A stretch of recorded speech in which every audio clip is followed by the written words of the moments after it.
What a great conference. What a bunch of great speakers. What wonderful women we have around here. I'm so honored and humbled by all these speakers that came before me. So I'm trying to make it short because there was so much said already. But first of all, I would like to say thank you, Mariam Rajavi, for being such a great example for all of us. You set an example for politics as it should be. The Iranian people are committed to dismantling the current dictatorship. They say no to the Shah and no to the Mullahs, and this is a clear message.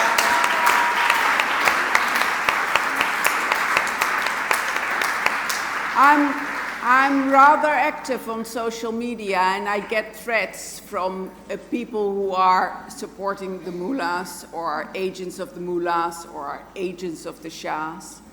But if you stay decisive, then they will go away. This is what I experienced. And they tell me, they tell me, who are you, Mrs. Rookmaker, that you can tell us who has to govern in Iran? And then I said, well, you know, I don't.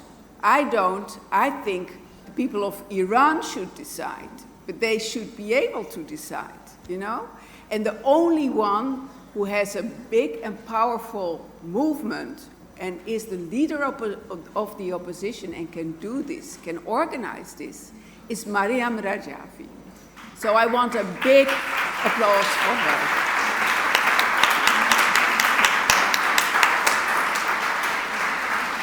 For the past 46 years, women have been the primary victims of Iran's misogynistic regime. I practice this word. It's very difficult for a woman from the Netherlands to pronounce.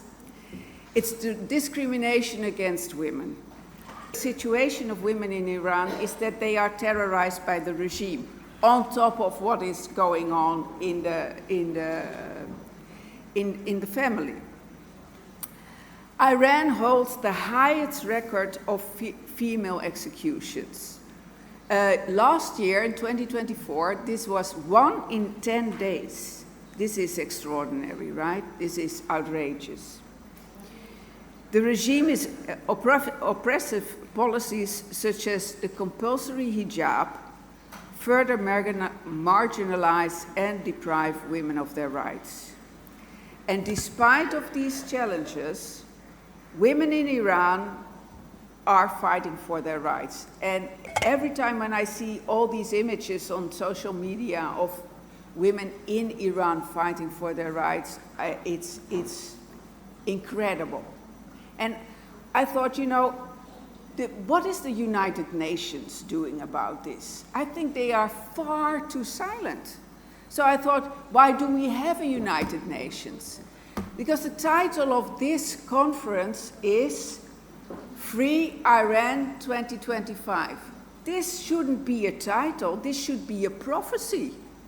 Free Iran, Iran in 2025.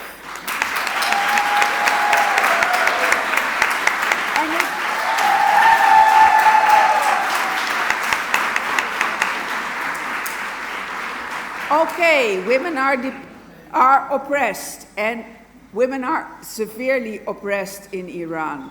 But in the words of Eleanor Roosevelt, I want to say, no one can make you feel inferior without your consent.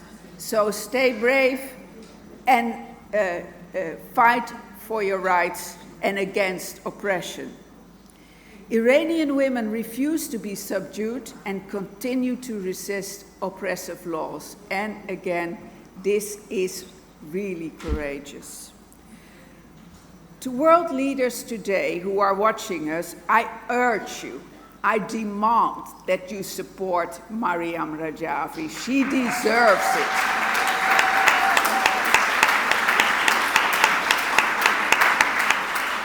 Remember the words of Margaret Thatcher. She said, if you want something said, ask a man. If you want something done, ask a woman.